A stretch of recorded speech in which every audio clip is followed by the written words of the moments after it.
విజయవాడలో జరుగుతున్న నవ నిర్మాణ దీక్షలో ఏపీ సీఎం చంద్రబాబు నాయుడు పాల్గొన్నారు. లైవ్ లో చూద్దాం. తర్వాత నేను పూర్తిగా ప్రైమరీ ఎడ్యుకేషన్ నుండి సెకండరీ ఇంటర్మీడియట్ వరకు పూర్తిగా గవర్నమెంట్ స్కూల్లోనే చదువుకున్నాను సార్.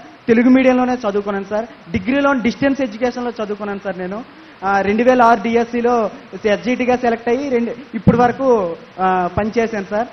అయితే ఇంకా అనేక రకాల కార్యక్రమాలు నాకు ఎంతో స్ఫూర్తినిస్తాయండి.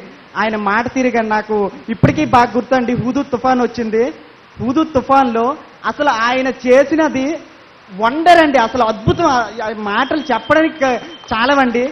అటువంటిది ఒక చిన్న బస్సులో కూర్చొని ఎటువంటి ఇది లేకుండా పగలు రాత్రి అందులోనే గడిపి ఆయన స్వయంగా రంపం పట్టుకొని చెట్లు అవన్నీ కోసం అసలు అద్భుతం అండి. అప్పుడు ఒకసారి చిన్న విషయం మీద నేను సెక్రటేరియట్కి వెళ్తే అక్కడ సెక్యూరిటీని అడిగితే సార్ అంటే ఉదయాన 7:30 ఆ టైంకి క్యారేజ్ పట్టుకొని వచ్చారంటండి. మళ్ళీ రాత్రి 10:30కి ఇంటికి వెళ్ళారండి. నాకు అసలు ఒక మనిషేనా లేకపోతే యంత్రం ఏదైనా ఈయన అనేసి అనిపించిందండి. నిజంగా ఇంత ఎనర్జెటిక్ ఇంత డైనమిక్ అంటే నేను ఎక్కడా చూడలేదండి. ఈరోజు ప్రత్యక్షంగా ఇలా చూసేసరికి నా మాటలు రావట్లేదండి. అసలు నిజంగా మీరే నాకు స్ఫూర్తి అండి. ఈరోజు నేను ఈ ఐఏఎస్ ఎగ్జామ్ పాస్ అయ్యి third rank, all India third rank. ఇంకోటండి, నేను ఆల్ ఇండియా థర్డ్ ర్యాంక్ అయినప్పటికీ రిటర్న్ ఎగ్జామ్లో 936 మార్కులు వచ్చాయండి. ఫస్ట్ ర్యాంకర్కి 927 మార్కులే వచ్చాయి. అంటే ఒక రకంగా తెలుగుకి యూపీఎస్సీ ఈ సంవత్సరం పట్టం కట్టిందండి. ఎప్పుడూ సార్ ఒకటే చెప్తుంటారు, మీరు ఇంగ్లీష్ నేర్చుకోండి పర్లేదు కానీ మాతృభాషను మాత్రం వదలొద్దు, విడిచిపెట్టొద్దు, మాతృభాష బాగా స్ట్రెస్ చేయండి అనేసి అంటారు. నిజంగా యూపీఎస్సీ ఈ సంవత్సరం జాతీయ స్థాయిలో తెలుగు పట్టం కట్టారని నేను పూర్తిగా తెలుగులోనే మెయిన్స్ ఎగ్జామ్ రాశాను, తెలుగులోనే ఇంటర్వ్యూ చేశానండి.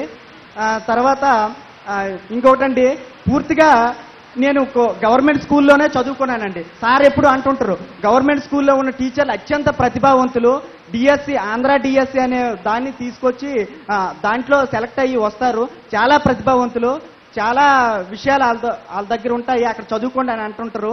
నిజంగా నేను అక్కడ నుంచి వచ్చిన వాడినండి. అదే స్కూల్ టీచర్గా పనిచేస్తున్నాను. నిజంగా ఎప్పటికీ గుర్తుండిపోతారు.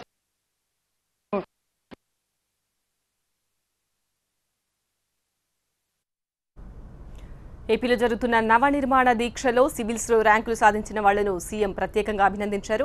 ముఖ్యంగా 3వ ర్యాంకు సాధించిన గోపాలకృష్ణను ప్రత్యేకంగా అభినందించారు. మళ్ళీ లైవ్ చూద్దాం.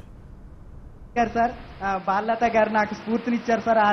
ఆమె గైడెన్స్, ఆమె కోచింగ్, ఆమె దీంతో నేను ఇంతటి పెద్దది తీసుకొని వచ్చాను సార్. అండ్ 2004-2006లో మాకు ఎం రామారావు గారని ఇక్కడ ఉన్నారు సార్, కలిశారు. ఆయన మా డైట్కి వచ్చి చాలా స్ఫూర్తిదాయకమైన గ్రూప్ 1 ఆఫీసర్గా అప్పుడు ఉండేవాళ్ళు, స్ఫూర్తిదాయకమైన ప్రసంగం చేశారు. అది ఇన్స్పిరేషన్ నాలో తీసుకొచ్చింది సార్. రియల్లీ ఆయన కూడా చాలా గ్రేట్ సార్. నిజంగా అవును సార్ నిజంగా. తర్వాత మనసు పెట్టి చదవాలి, ఇష్టంగా చదవాలి. మా అమ్మా నాన్నండి, మా అమ్మా నాన్నండి వీళ్ళు పూర్తిగా వ్యవసాయ కూలీలండి, రెక్కాడితే డొక్కాడిని బతుకులండి.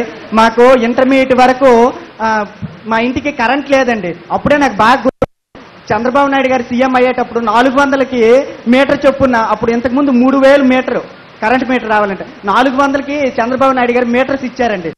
మీటర్తో నేను ఇంటర్మీడియట్ ఉండేటప్పుడు మా ఇంటికి అప్పటి వరకు మరి పూరి గుడి